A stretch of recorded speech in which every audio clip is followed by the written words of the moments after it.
Chapter 49, Natural Element. For a while, Sunny just lay on the ground, rain splashing against his face as thunder rolled through the heavens. Now and then, lightning lit up the sky, flooding the landscape in white light. Aside from that, the world was cloaked in near complete darkness. If not for his innate ability, he wouldn't have been able to make out the resting figures of Nephice and Cassie nearby.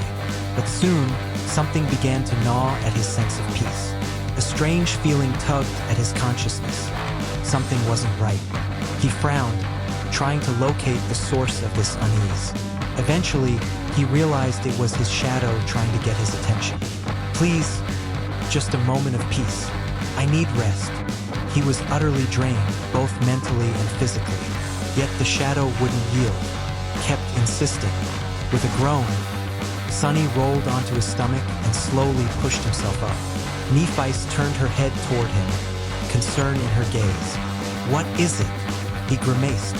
"Not sure yet. Something feels off." Cassie shivered slightly and edged closer to Nephice.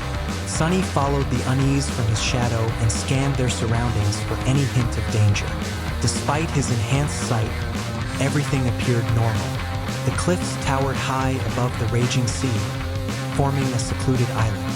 The terrain was jagged and uneven, crisscrossed with rocky ridges that broke the line of sight. Between them and the nearest ridge was open space, scattered with mounds of dirt and dark, jagged stones. Nephi stood and summoned her sword. "See anything?" Sunny shook his head, brow furrowed. "Not really." Suddenly, another lightning bolt tore across the sky, momentarily casting the entire scene in stark brightness. Sunny's eyes widened. What he'd thought were large, immobile boulders weren't boulders at all. All around them, lying still and silent on the ground, were scavengers, their grotesque forms blending into the terrain. He froze, paralyzed by a sudden rush of fear. The hairs on his neck stood straight. 1, 2, 3, he lost count in the panic. 7, no, 8 of them. It wasn't just them who had sought shelter on these cliffs. This was a death trap. Noticing his reaction, Nephice tensed.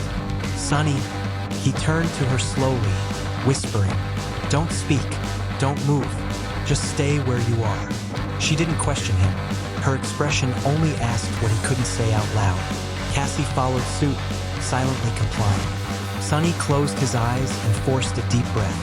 He had to remain calm. No situation was truly hopeless. There was always a path forward. He just had to find it. The scavengers hadn't attacked yet. Maybe they were resting too or lying in wait, trying to avoid attracting something worse in the storm. Maybe they hadn't noticed the humans at all. After all, it was uncertain how well these creatures could see. Likely not as well as him. That meant there was still a chance. Opening his eyes, Sunny studied the terrain once more. The blanket of darkness, the roar of the storm drowning out footsteps, the space between each monster. This place suited him. It was made for shadows, made for silent predators. Hadn't he always dreamed of being a silent killer? This was the opportunity. Every move would have to be perfect. Crawl unseen, strike fast and true, vanish before the others caught on. He already knew how these monsters fought. Now it was time to use that knowledge. And even if he failed, he wasn't alone. He could fall back on his echo. Nephice was no stranger to battle. They could still survive. Could work. They had to. Glancing at Nephice and Cassie, he whispered, "I'll handle this." Before they could respond, his form melted into the shadows. Within the cover of night, Sunny crept forward. Each step was measured, his breathing steady. He quickly identified the best order of attack to reduce the risk of being detected, and made his way toward the first target, a lone scavenger farther from the group. Shrouded in darkness, Sunny found himself calm, sharply focused. This was where he belonged. This was his domain. As the hulking shape of the scavenger loomed, he crept closer and circled around silently. The monster didn't stir, unaware of the death drawing near. Sunny held his breath and prepared. Only one chance. Make it count. He leapt forward. One step, two. Landing with eerie precision atop the creature's armored back, the azure blade already in hand. He drove it deep into the vulnerable joint behind the head, cracking through the carapace and piercing its brain.